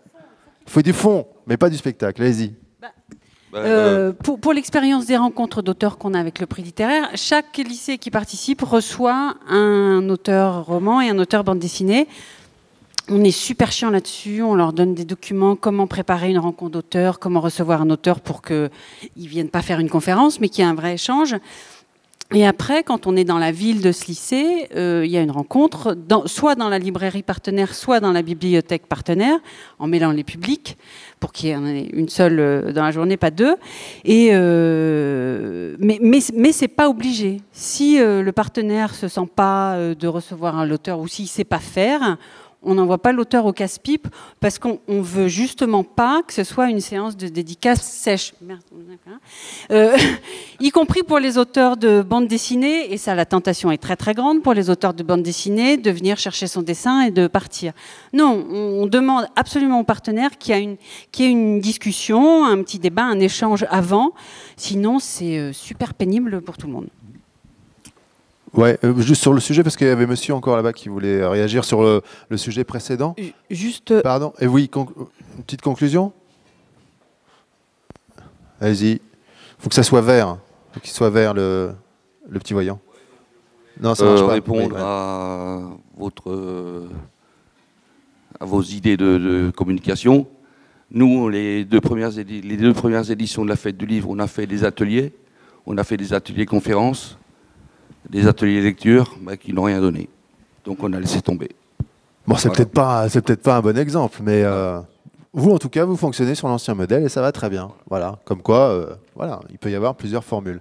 Monsieur, là-bas au fond, alors vous vouliez réagir par rapport aux propos de Dominique et Reingart tout à l'heure. On vous écoute. Le micro est là. Oui, bonjour, Caminade, présidente de l'association autour du livre qui organise 5 manifestations en Alsace. Nous sommes avant tout des régionalistes, hein, je le répète là, parce que notre association est invitée au Grand Palais lors du Salon du Livre ancien du Grand Palais, et nous sommes la seule association à organiser 5 manifestations du nord au sud de l'Alsace. Et nous sommes très bien accueillis par les maires. Nous n'avons aucune subvention, simplement les maires nous donnent les moyens techniques pour organiser nos manifestations. Donc M. Reingart a dû faire une mauvaise expérience avec le maire, je ne sais quel maire, mais en tout cas, moi, ce que je trouve, c'est qu'il manque un lien dans ce que vous faites. Par exemple, monsieur disait qu'il a 40 000 personnes, je ne sais pas si l'entrée est payante, si c'est comme les manifestations parisiennes, 100 000 selon l'organisateur, 10 000 selon la police. Nous n'avons que 1600 personnes qui participent à nos manifestations. Comment nous fidélisons notre clientèle? Nous avons pour la plupart de nos manifestations une tombola qui offre un repas pour 2 dans un restaurant étoilé d'Alsace. Et les gens remplissent ces tombolas en laissant leur adresse, leur mail, leur téléphone, et nous les invitons pour la manifestation suivante. Ce qui fait que nous fidélisons notre clientèle du nord au sud de l'Alsace. Et je rends hommage au Salon du Livre de Colmar, représenté par Madame Ramon, ici présente, parce qu'ils ont su créer ce lien entre le livre ancien, ces gens qui maintenant ont entre 50 et 70 ans et qui retrouvent avec plaisir les livres qu'ils ont lus dans leur enfance et qui le partagent souvent avec leurs enfants, petits-enfants surtout. Et le Salon de Colmar fait le lien entre les libraires d'anciens et les libraires modernes. Voilà ce que je voulais dire simplement, et je remercie... Le Salon de Colmar, qui est un très très gros salon par rapport Absolument. aux manifestations que vous organisez. Et je trouve que le Salon de Colmar est trop méconnu. On parle souvent d'Agen, je trouve qu'au niveau national, le Salon de Colmar mériterait bien mieux par rapport à ce qu'il représente. Et 5 halls remplis avec tous les enfants. J'étais prof pendant 25 ans. Et j'ai emmené mes élèves, j'ai fait travailler mes élèves au Salon de Colmar, je leur donnais un petit questionnaire, ce qui les intéressait au niveau des salons. J'ai trempé les parents, parce que les parents forcément accompagnaient leurs enfants. J'avais des élèves de 6e à la 3e. Et ce qui aussi motive les gens, ce sont des grandes expositions aussi autour du livre. On a eu des très grandes expositions à Colmar. Et ça, c'est quelque chose qui fait prendre. Et je rajoute une chose, c'est que nous n'avons aucune subvention des pouvoirs publics. Le jour où la France ne pourra plus subventionner, que se passera-t-il? Voilà. Merci. C'est une bonne question. Donc le pouvoir politique sur nos organisations, sur les salons, etc. Vous vouliez réagir du côté de Colmar ou pas? Là, voilà, elle est là au milieu. Pas au titre de Colmar, mais rebondir sur la question communiquer autrement. Vous êtes, pardon Colmar, pardon. Vous êtes Colmar. À la bibliothèque de Madame Colmar. Colmar, bonjour. Et membre de la Fédération des salons jeunesse. Communiquer autrement, c'est aussi une question à poser aux journalistes. Le livre, la lecture, la télévision, on les voit très peu, ou on les voit à minuit, à 2 heures, entre chasse et pêche. Ça pose déjà cette question-là. Que font les journalistes ? Je pense Heureusement, il n'y a que pas que la télévision. Hein. les acteurs du livre et de la lecture ne sont peut-être pas les mieux placés pour communiquer. C'est un métier. Donc effectivement, nous, on est une plateforme. On représente un peu... on a au téléphone toute la chaîne du livre. On a cette chance-là. Mais où est le journaliste dans ce processus? Où est le sens que donne le journaliste? Ensuite, dans une bibliothèque, on a souvent la chance d'être en ligne avec l'éditeur. Et il n'y a rien de plus merveilleux que d'entendre l'éditeur parler de sa production, de son travail de l'année. Et souvent, on raccroche et on se dit, mais zut, pourquoi c'est pas passé à la radio, ça? C'était super, on a passé un moment merveilleux. On a écouté l'éditeur nous parler de ses auteurs, du sens qu'il y a mis, de tout ce travail, en fait, les coulisses. Voilà aussi communiquer autrement. Vous organisez à Colmar des rencontres de ce type? On aimerait, quand on est au téléphone, avec les éditeurs, justement, de l'autre côté, dans les coulisses, on aimerait que tout ce travail soit Mais vous le aussi faites, ou finalement pas visible. Vous allez le faire? Avis aux journalistes présents. Et pourquoi les journalistes? Non, mais vous pouvez organiser ça, par exemple, des rencontres avec des éditeurs aussi. C'est vrai, un peu l'idée que vous aviez lancée avec Lipfly, les portraits de libraires, les portraits d'éditeurs, voilà. Ces personnes, on ne les entend pas assez, on ne les voit pas assez. Les bibliothécaires, tous ces experts, les sociétés, les associations littéraires, on ne leur donne pas assez la parole.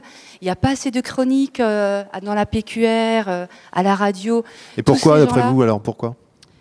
Je pose la question d'abord aux journalistes. Ah, mais eux, ils suivent le mouvement, j'allais dire. Je ne vais pas les défendre, là. Mais... il y aurait tellement de choses à créer. Des journalistes. Non, mais pourquoi ils ne sont pas...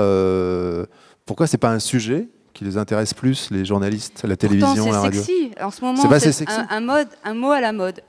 La littérature, c'est sexy. Donc oui, pourquoi est-ce que ça ne se voit pas que c'est sexy? Et ensuite, pour finir, sur communiquer autrement, on peut aussi s'interroger pourquoi est-ce que finalement les enfants, pourquoi il n'y a pas un enfant qui est sur la tribune?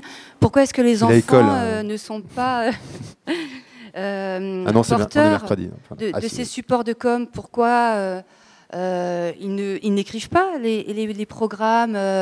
Ils sont déjà très actifs dans les prix. Les lycéens, eux, sont très actifs. Sur Twitter, on voit beaucoup maintenant d'ados. Facebook, heureusement, est pour eux un très bon vecteur au niveau des ados. Les enfants en dessous de 12 ans, pas du tout. Mais là, il y a peut-être aussi une piste à creuser, donner des programmes à écrire aux enfants. Voilà. Ok. Quelqu'un d'autre? Une réaction ici avec Lucie, et puis ensuite une question. Allez-y. Moi, je constate, comme vous, l'absence du livre en règle générale dans les médias traditionnels. D'où l'intérêt aussi de prêter attention aux nouveaux médias, même si évidemment, voilà, il y a des choses qui remplacent pas les médias de référence, et on a envie d'entendre parler de cette chaîne. Voilà, je pense peut-être, j'ai mis une hypothèse aussi, que la communication, c'est quelque chose d'assez récent pour les acteurs du livre, la bibliothécaire, libraire, c'est quelque chose qui demande du temps, des moyens, de la formation. On communique pas à la presse n'importe comment, on n'attire pas, voilà. Donc c'est pas seulement du côté de la presse où on suit le mouvement, on parle toujours des mêmes choses et c'est sexy, pas sexy. Il y a aussi, je pense, du côté des professionnels du livre, une prise de conscience qui est finalement peut-être récente aussi. Puis je reviens juste 2 secondes. C'est vrai qu'il y a plusieurs médias. Il y a les médias nationaux et les médias locaux. J'ai le sentiment que les médias locaux font plus ce travail que les médias nationaux lorsqu'il y a un événement local. Il est un peu plus couvert par la PQR, par les radios, par les radios de service public qui font bien ce travail-là. Pierre Marchand n'est pas du tout d'accord. C'est le sujet pour vous? Oui, on donne la parole à... Non, moi je vais justement, j'ai le micro. D'accord, alors voilà. Pierre juste après.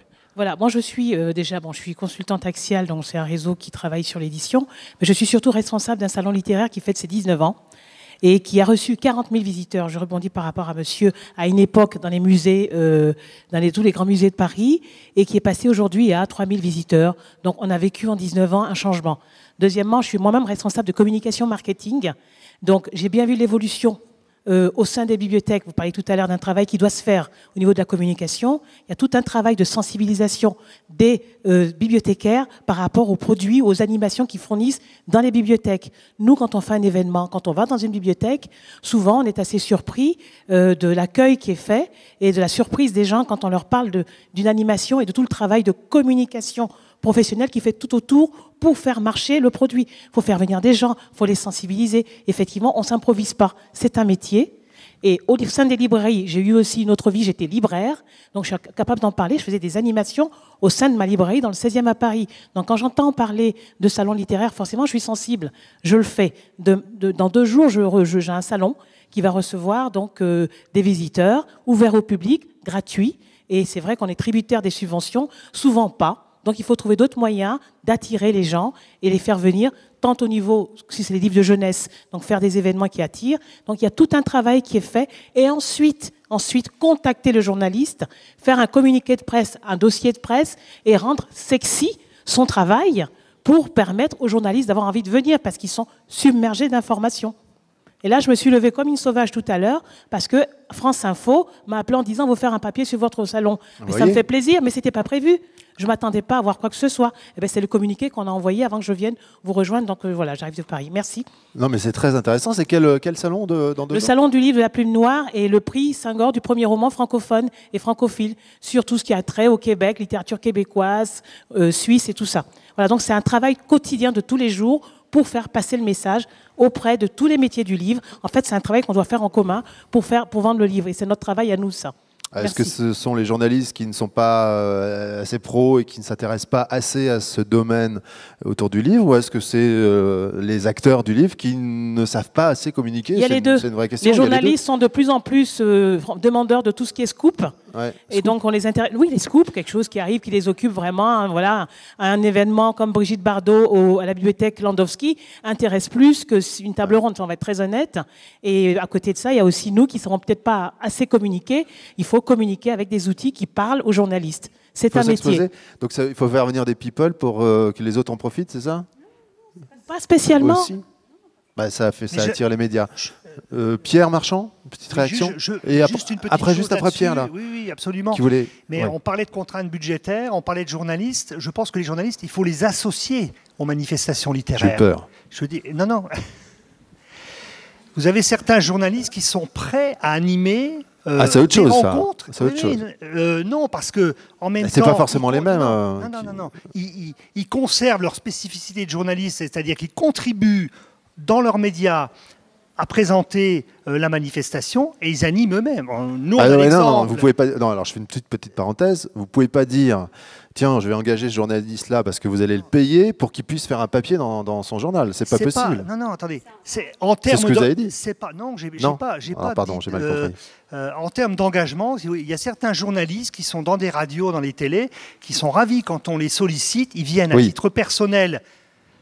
On ne les rémunère pas, ils ne demandent pas à être rémunérés, ça leur fait plaisir parce qu'ils font un vrai travail de journaliste. Okay. En plus, en termes de contraintes budgétaires, pour répondre au monsieur, ça nous permet de faire une économie, parce que c'est vrai, on n'a pas parlé des contraintes budgétaires, mais je vous jure qu'à l'heure actuelle, vous avez dans les budgets prévisionnels, ça sabre, hein. Voilà. Donc moi, c'est une solution que je donne. Les journalistes associés à des rencontres littéraires, on en a eu cette année, on en a eu deux très bons. Un journaliste, il va vous répondre qu'il doit garder son indépendance. Il peut pas même gratuitement intervenir sur un salon alors qu'il fait un papier dans la presse. Mais ça, c'est un autre débat. Il y a pas mal de journalistes de la radio ou de la presse écrite qui sont modérateurs de rencontres dans des salons littéraires. Et bien souvent, alors ça enclenche, ou c'était à qui de l'œuf ou de la poule était avant, bref, un partenariat avec l'organe de presse en question. Oui, il y en a un là, moi, oui, mais à aucun moment, puisque je suis engagé ici, j'utiliserai ce que j'ai fait ici pour un papier sur un autre support. Jamais. Mais après, chacun fait ce qu'il veut. Pierre Marchand, éditeur. Oui, bon, le problème de la presse aussi, je pense que si on veut faire appel à un partenaire, il faut un petit peu comprendre ses propres problématiques. Moi, je le vois que ce soit dans les rédactions des télés locales de France 3 ou dans les rédactions des journaux régionaux. Ils sont mis au régime strict, il y a de moins en moins de journalistes présents, il y a un éloignement du territoire qui est de plus en plus fort, il y a de plus en plus de mutualisation des rédactions, les bureaux locaux se vident. Rien que pour programmer un déplacement d'une demi-journée pour aller rencontrer quelqu'un, pour faire un entrefilé dans le journal, parfois ils y renoncent parce que ils sont pas assez nombreux, ils ont des vrais problèmes. Et je pense que du coup, nous, on a aussi un véritable problème, qui est que on n'a plus d'interlocuteurs, on en manque de plus en plus. Il y a vraiment un souci, mais qui est lié. Ici dans la région, on sait très bien, en Alsace, que il y a une concentration de la presse entre les mains d'une grande banque locale qui est en train de se faire avec un régime assez sévère quand même, un régime sec en termes humains, en termes de ressources. Vous avez l'impression d'être laissé pour compte on n'est pas laissé pour compte, mais on subit les effets de ça aussi. C'est-à-dire que nos interlocuteurs n'ont plus le temps. Ils peuvent plus enquêter, ils peuvent plus prendre le temps d'écouter, ils peuvent plus prendre le temps de faire de la parole contradictoire. De lire le livre aussi peut-être. Et lire les livres devient vraiment difficile pour eux aussi. Voilà. Hein. Ouais. Mais indépendamment de ça, justement, en réponse à ça, d'abord, je voulais dire d'abord à Lucie Eppel que j'aime beaucoup ce que vous faites. Voilà. C'est une phrase qu'on entend souvent, mais je trouve qu'elle fait un travail remarquable et que quelque part les réseaux sociaux sont vraiment une réponse aussi.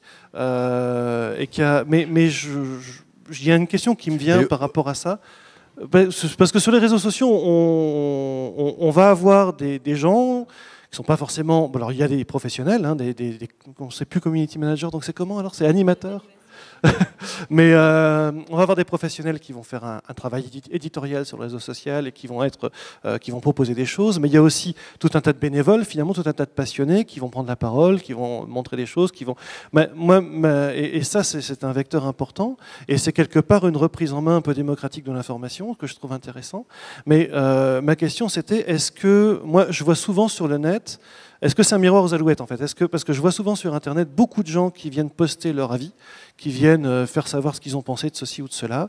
Je vois beaucoup moins souvent des forums actifs, des paroles contradictoires, des échanges. Voilà. Est-ce qu'on arrive vraiment à faire vivre un réseau social de façon sociale? Ou est-ce qu'on a des milliers de solitudes qui viennent s'afficher les unes à côté des autres? Ça, c'est une question qui me paraît. Une question pour Lucie alors justement. Pour leapfly.com. Sur Leapfly, on a des forums hyper actifs et des discussions parfois houleuses, notamment quand sur la question d'Amazon l'année dernière, on a eu des beaux forums avec de très belles discussions. Et je crois qu'on est vraiment identifié comme un vrai réseau social, notamment parce qu'on s'ancre au local, que moi je prends mon bagage, ma caméra, que je vais filmer en librairie à Lille, que voilà, on essaye vraiment d'avoir ce lien avec les lieux physiques. Donc par la force des choses, ça a créé des liens qui sont le virtuel, c'est du réel, pour reprendre le slogan de Mediapart, et qui est vraiment le plus beau slogan pour un réseau social, moi je trouve. Ils l'ont trouvé avant Leapfly. Mais donc c'est pas un miroir aux alouettes. Après, on a 2500 nouvelles chroniques par mois, des gens qui sont hyper actifs. Même moi, je ne vois pas le bas de l'iceberg sur Leapfly. Donc il y a des usages qui sont très personnels. Je fais ma petite bibliothèque, je classe mes lectures, je parle à personne, j'écris ma chronique et basta. Et puis le haut de l'iceberg, qui est finalement la minorité voilà, on peut compter entre 400 et 500 blogueurs qui sont hyper actifs, donc qui sont là tous les jours, à discuter tous les jours et à l'animer. Je veux dire, quel réseau social peut prétendre avoir 30 000 membres, donc 30 000 actifs, 30 000 personnes qui ont envie de discuter les unes avec les autres? Voilà, ce serait vraiment mentir. Mais pour revenir sur le nouveau média et le média alternatif, il ne faut pas se leurrer. Avoir un article, moi je vais interviewer un éditeur sur Leapfly, l'aura de l'éditeur et de son article, ce ne sera pas le même que s'il est en page d'accueil de Mediapart. Je dis Mediapart parce que c'est le journal avec lequel on travaille, et parce que c'est même pas un journal livre, c'est même pas un journal spécialisé. Et pourtant, voilà, je veux dire, l'aura, il faut qu'il y ait les deux. C'est important qu'il y ait les deux. Et nous, voilà, on arrive à faire écrire des journalistes de Mediapart sur Leapfly. Ça veut dire que sur Leapfly, des journalistes trouvent un espace qu'ils ne trouvent pas sur leur propre journal pour publier d'autres contenus. Donc pour moi, il n'y a pas de contradiction. Il y a une complémentarité à trouver. Il faut qu'elle soit pertinente, qu'elle soit intelligente, sans que les sites perdent leur spécificité. Vraiment. Et au final, c'est pour trouver de la lisibilité pour le livre, pour l'auteur. Aujourd'hui, il y a les médias, mais peut-être qu'il faut passer un petit peu à autre chose, puisque d'après ce que vous nous dites, les médias remplissent plus ce rôle-là d'information auprès du public, en tout cas au niveau du livre, et s'intéressent peut-être à d'autres choses, comme les people, par exemple, un peu trop par rapport à des livres qui pourraient être pour eux des découvertes et des partages. Juste pour préciser, moi je constate sur le site que les gros lecteurs font de moins en moins confiance à la presse spécialisée. Donc c'est un peu contradictoire avec ce que je viens de dire, c'est-à-dire qu'il faut avoir cette presse nationale ou régionale quand on fait un événement en région. En même temps, quand il s'agit de conseils sur le livre et de chroniques, on a des lecteurs qui sont de plus en plus méfiants vis-à-vis de la grande presse spécialisée. Donc voilà, c'est aussi un atout des réseaux sociaux, c'est que effectivement au niveau de la qualité, on a tout et rien sur un réseau social. Charge au réseau d'identifier, de faire remonter les bonnes chroniques, de mettre en réseau tout le monde. Et c'est très difficile de calculer l'impact d'un réseau social sur la vente de livres, hein, très concrètement. Moi, les éditeurs pour La Voix des Derniers me demandent oui, mais je vais vendre combien de livres? Bon, ça, évidemment, j'ai pas de réponse à ça. Après, ce qui est certain, c'est que ces blogueurs-là sont des relais d'opinion, ce qu'on appelle des relais d'opinion sur le net. Ça veut dire que leur chronique, elle est sur Leafly, elle est sur leur blog, elle est sur un autre blog collectif qu'ils auraient créé, en l'occurrence via Archimède sur les blogs des bibliothèques quand le livre est référencé.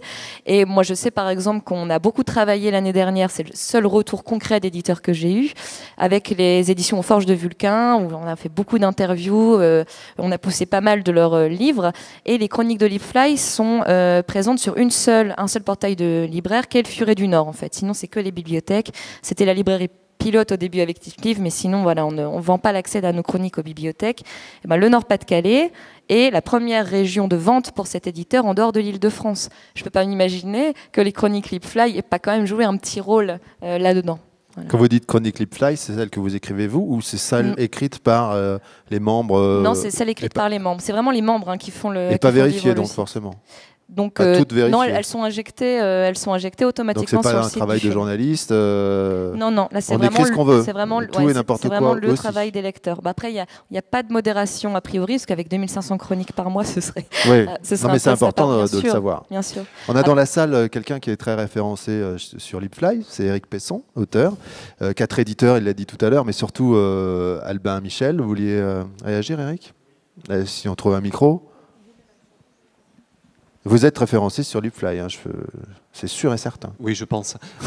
Non, ce que je voulais juste, alors c'est pas du débat, c'est plus du témoignage, mais dire deux choses d'après ce que j'ai entendu là aujourd'hui. D'abord sur la critique. C'est vrai que la critique globale dans la presse a diminué de façon drastique parce que là on sort, là, je vais parler que de la littérature, c'est encore pire ailleurs dans les autres domaines, je sais pas, la critique d'ouvrages de géographie ça doit être une catastrophe, mais ne serait-ce que dans la littérature et le roman qui est quand même le tout venant, là on sort d'une rentrée littéraire, on a l'impression qu'il y a 10 livres qui sont parus, quoi. Voilà.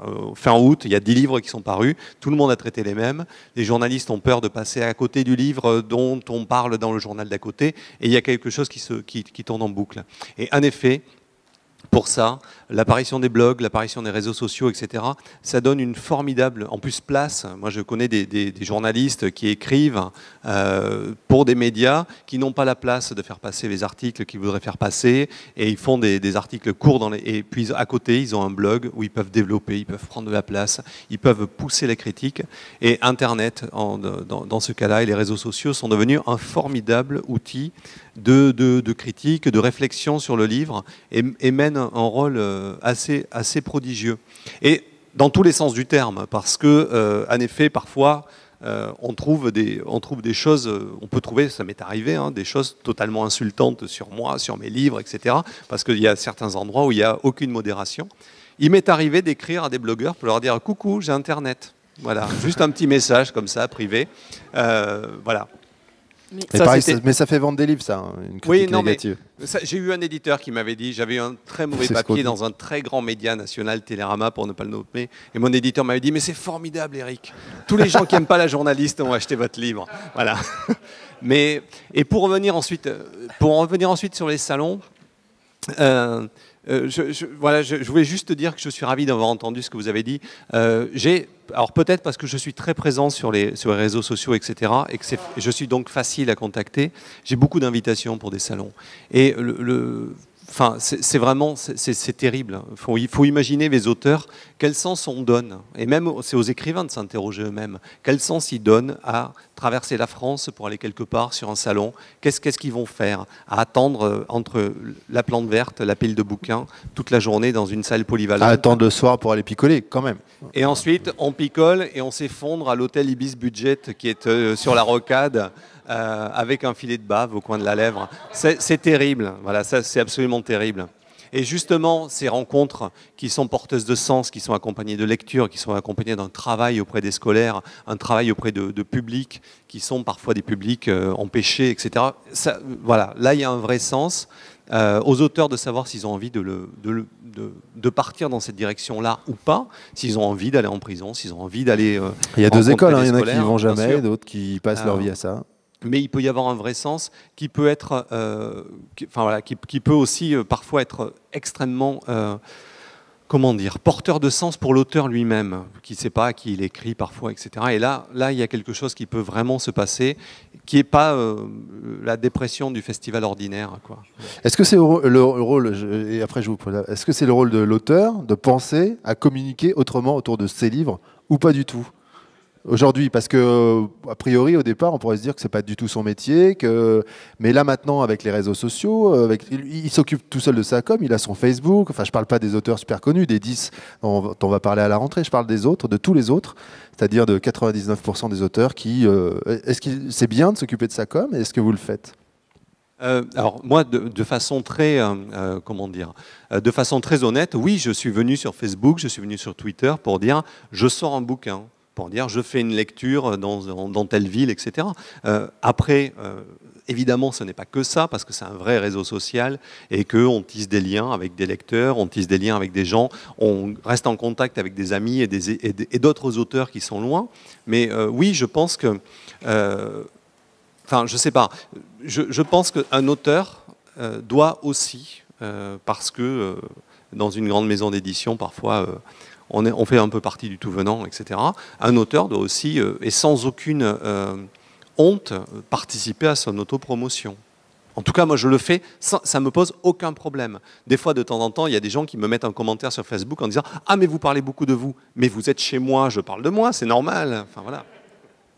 Oui, je voudrais juste réagir sur deux petites choses à propos de la solitude que peuvent avoir certains auteurs à traverser la France et à se retrouver dans des salons du livre où ils sont un peu solitaires. Voilà, on va dire ça. Je vous invite pour rire à aller regarder dans quelques dossiers de fond de la revue d'Azibao produite par l'agence du livre PACA, où il y a des témoignages de Marcus Malte, Pierre Autin-Grenier, Christian Garcin, etc.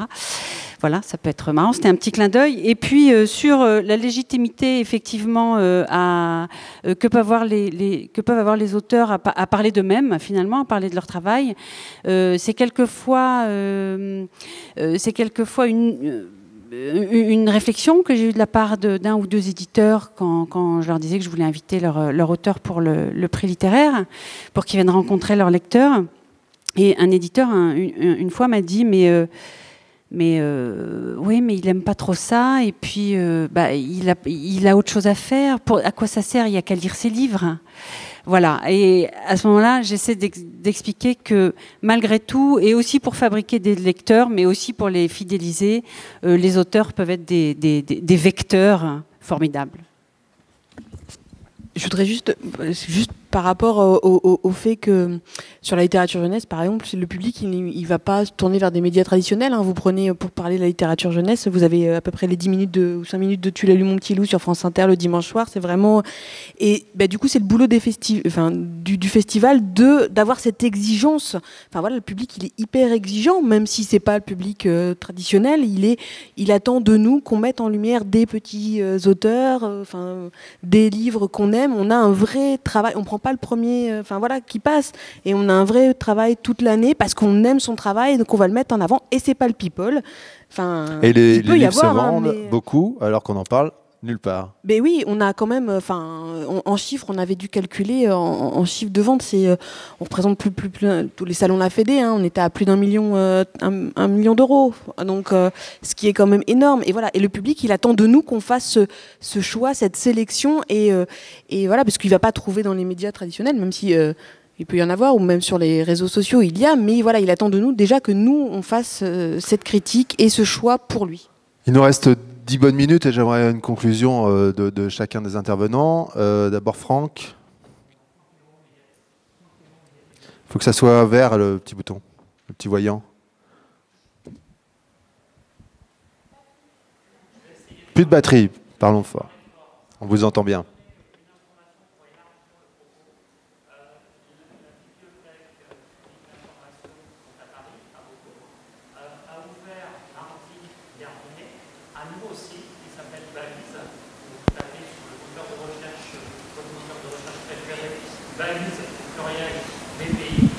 C'est un web magazine. La Bibliothèque publique d'information est partie sur un nouveau type de site internet où on va produire et valoriser des contenus mis en avant dans la médiathèque de la BPI. Ce projet est assez intéressant, allez le voir, il va traiter de différents sujets, de société, d'actualité, en rapport avec les collections de la bibliothèque ou pas, et il pourra être élargi, d'après la présentation à laquelle j'ai assisté la semaine dernière, à d'autres bibliothèques, etc. Je trouve que c'est intéressant parce que il n'y a pas simplement que faire de la promotion sur les réseaux sociaux, promotion qu'il faut faire, mais ça c'est une mise en valeur aussi des contenus, et c'est des choses qui ont été mises en réflexion à la BPI depuis très longtemps, ça fait 2-3 ans qu'ils travaillent là-dessus, et se sont questionnés, les bibliothécaires, est-ce que c'est notre rôle de faire ça, est-ce qu'on ne devient pas des journalistes, etc. Donc allez voir, faites une fois votre opinion, allez voir ce nouveau magazine. Ok, merci Franck. Et encore une question, une réflexion, un petit mot. Pierre Marchand, éditeur. Ah pardon, et je vous ai oublié complètement, c'est ça? Non. Allez-y Cécile.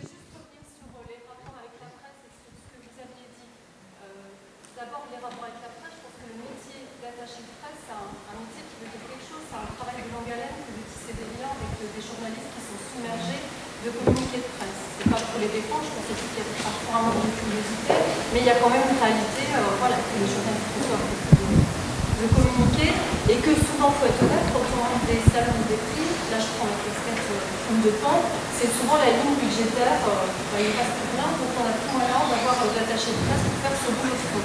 Et là où je vous rejoins, parce qu'on l'a expérimenté nous avec le prix du livre audio, c'est qu'assister à un moment donné, soit via des tables rondes, mais en tant que juré d'un prix, des journalistes à une manifestation, c'est pas la garantie d'avoir de la presse, parce qu'il y a effectivement cette importance de garder son indépendance de journaliste. Il n'empêche que humainement, je pense qu'un journaliste qui est impliqué de fait dans une manifestation, sans forcément faire un article, avoir envie d'en parler à d'autres journalistes, et qu'on finit comme ça par avoir une visibilité. Enfin, en tout cas, je trouve qu'au niveau de la prise de temps, on a réussi comme ça à avoir de la préparation qu'on n'avait jamais pu imaginer. Utile? C'est utile? Aller rechercher des subventions, trouver des partenaires privés, parce que la visibilité, c'est quand même un des premiers critères que nos partenaires financiers regardent pour renouveler et soutenir l'opération. Donc ça me semble quand même important. Et je pense qu'au-delà de l'attaché de presse, cette implication du journaliste à la distance. Parce que pour avoir une vision d'auteur cette fois, la presse nationale ne fait pas vendre de livres, ça sert juste au dossier de presse de l'auteur. Mais là, dans votre cas, c'est intéressant et important. Ouais. Ok, en tout cas, ce qu'on peut dire, c'est que c'est difficile de communiquer. Quoi qu'on fasse, dans le monde d'aujourd'hui, dans le monde des médias d'aujourd'hui, c'est difficile de communiquer. C'est une énorme énergie. Alors déjà, on a des façons de communiquer chacun sur le livre avec nos diverses opérations, mais il faut communiquer sur notre façon de communiquer et c'est une énergie phénoménale. Avec des visuels de com, des supports, des affiches, des marque-pages, avec un site internet, un blog, une page Facebook. C'est un énorme boulot. Voilà, de faire valoir cette communication sur le livre. Je fais vite, hein, puisqu'on conclut. Vous pouvez juste réagir sur la com, justement, et puis ensuite la conclusion, chacun. On commence avec qui? Allez-y, pour la conclusion. Oui, alors je veux bien juste, voilà, juste sur la com du prix, on communique énormément. Il y a des listes de diffusion, on envoie des infos par mail régulièrement à différents destinataires, institutionnels, presse, lycées, libraires, bibliothèques, etc. On fabrique des visuels, un livret de présentation des 12 titres de la sélection, on fabrique des affiches, des marque-pages, qu'on distribue évidemment le plus largement possible. C'est imprimé en assez grand nombre. On diffuse avec notre revue trimestrielle qui s'appelle Dazibao. Et puis, il y a un site, depuis quasiment le début, depuis la deuxième année du prix littéraire, il y a un site internet dédié. Et puis, on s'est aperçu que les jeunes s'en emparaient pas tellement. C'était surtout les profs et les libraires, les bibliothécaires. Donc, on a créé un blog, parce qu'il nous semblait que c'était plus jeunes d'avoir un blog. Donc, maintenant, il y a un blog. Et puis, il y a une page Facebook qui est à saturation, qui a qu'à 5000 amis depuis déjà plus d'un an. Et on réfléchit à comment faire autrement. Là, on réfléchit à fabriquer un jeu interactif à partir des 12 titres de la sélection. Mais alors là, c'est une usine à gaz. Voilà, je ne sais pas si on va y arriver. Juste, par rapport au salon de la fédération, on a un instant où on a de plus en plus de visiteurs, on a de plus en plus de personnes qui viennent, des auteurs, illustrateurs qui viennent, de plus en plus de ventes de livres. Et notre meilleur moyen de communication, assez simplement, ça va être le plaisir. C'est le plaisir qu'ont les auteurs à venir, parce qu'on se casse la tête pour bien les accueillir. Parce que le public, il a plaisir à venir, à nous rencontrer, on a plaisir à échanger avec eux, à leur proposer des choses nouvelles.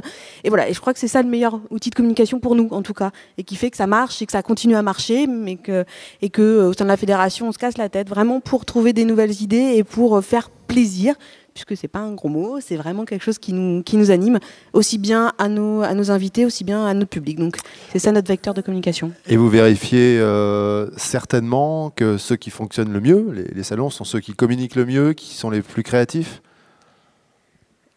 C'est ceux en tout cas qui sont en phase avec leur public. Et c'est pas forcément, nous on a tous des blogs, on a tous des plaquettes, on a tous des choses comme ça, mais c'est ceux qui connaissent leur public et qui connaissent leurs invités. C'est eux qui marchent le mieux. Ok. Lucie? Voilà. Pour la casquette Lipfly, la communication sur Lipfly, c'est les membres du site qui la font, donc les inscrits, que ce soit les blogueurs ou les professionnels. Ce genre de journée, pour nous, c'est très important de pouvoir donner les spécificités de Lipfly par rapport aux autres réseaux sociaux. Et voilà, c'est important d'être invité pendant les journées professionnelles. Vous avez collecté de nouveaux membres, là, ajoutés aux 30 000? Ouais, je ne sais pas, mais enfin, voilà. Si. Il y en a 250 dans la salle. Et puis côté Voix des Indés, donc ce que j'ai oublié de préciser tout à l'heure, c'est que la Voix des Indés, c'est une association loi 1901 qui fait une convention de partenariat avec Lipfly tous les ans. Donc c'est vraiment une association qu'on a voulu indépendante de ses membres et en même temps représentant toutes les voies de prescription. Et alors j'en profite moi pour communiquer, pour dire qu'on fait un conseil d'administration et un renouvellement du bureau le 27 octobre. Ça se passera à la librairie Caribde à Paris, mais il y aura un Skype, donc tous les professionnels du livre qui ont envie de faire partie du projet et de d'imaginer ces déclinaisons pour l'année prochaine, c'est le moment. Voilà. Ok. Olivier, pour terminer. Moi, je pense que la meilleure communication, c'est la qualité des interventions. Parce qu'en définitive, le bouche à oreille, vous savez, ça s'amplifie énormément. Hein. Donc, au-delà, c'est marrant, on a parlé du numérique, mais faire du numérique pour du numérique, ça ne sert à rien. Hein. Si on n'a pas la qualité, on n'y arrivera pas. Je voudrais dire aussi, c'était une des premières questions par rapport à l'évolution. Nous, on s'est posé la question. En termes de communication, décentraliser les événements, c'est important, on l'a fait. On a parlé des territoires, on a des communautés de communes, d'agglos. Nous, on le fait de plus en plus. Hein, autour de Saint-Denis, on est à Gérardmer, etc. Je me posais même la question en arrivant ici, je voyais les belles salles, je me disais, est-ce qu'on ne peut pas arriver jusqu'à Célestat? Pourquoi pas des géographes? Proposition qu'on va mettre en place. Pour communiquer aussi, ça va être de pérenniser des activités pérennes tout au long de l'année. C'est-à-dire qu'on va lancer des conférences géographiques toute l'année. On ne va pas être extrêmement ambitieux, mais on va essayer d'en faire 2-3. Pour renvoyer sur l'événement, en fait. Autour d'une thématique. Donc la thématique, je vous la lis de l'an prochain, premier week-end d'octobre, les territoires de l'imaginaire, ça c'est notre thématique, et on a comme pays invité d'honneur donc l'Australie. Voilà. Et enfin, je forme des vœux pour qu'on ait au niveau national une charte commune entre tous, parce qu'on travaille chacun dans son coin, on a chacun de bonnes idées, mais on n'arrive pas à concrétiser. Et je vous conseillerais une plaquette qui s'appelle « Comment organiser une manifestation littéraire » qui est fait d'ailleurs par votre région, par l'Agence régionale du livre Provence-Alpes-Côte d'Azur, avec l'Agence Rhône-Alpes pour le livre et la documentation. Bon, ils ont plus de moyens qu'en Lorraine et en Alsace, ça je ne vous le cache pas, que vous pouvez avoir en numérique sur le site des 2 centres régionaux et que vous pouvez aussi avoir formule papier directement au sein. Ouais. Elle est extrêmement... On a abordé énormément de choses. Et puis, j'ai juste 2 petites choses, on n'a pas abordé, c'est des éléments très importants. On n'a pas parlé de la rémunération des auteurs. Sachez qu'au CNL, à l'heure actuelle, ils travaillent sur ce projet. Et quand on a cette exigence budgétaire et on a tous des restrictions à faire, sachez que maintenant, on devra rémunérer tous les auteurs. Donc, il y a une grosse question cette année qui se pose, qui va être aussi difficile. Et puis, une autre question qu'on n'a pas abordée, mais on n'était pas dans la communication, c'est aussi l'invitation des écrivains à compte d'auteur ou des écrivains à compte d'éditeur. Quand on parle de la qualité de certaines manifestations, et je rejoins ce que vous disiez, c'est-à-dire que quand on donne à venir dans une manifestation, on donne de la qualité. Les gens nous font confiance. Les gens font confiance aux libraires, aux bibliothécaires, aux documentalistes, aux enseignants, etc. Et que parfois, on a trop de comptes d'auteurs dans les salons, c'est pas normal. Il y a une exigence presque éthique à avoir sur ce sujet-là. Mais si vous faites une deuxième manifestation sur le livre en Alsace, on parlera de tout ça. Voilà, en tout cas, merci. Merci à vous 4. On a, j'espère, fait un peu le tour de la question. Il y a sans doute des questions qu'on n'a pas posées, mais voilà. J'espère que ça vous a plu. À bientôt, bon appétit. Et merci encore à tous les 4.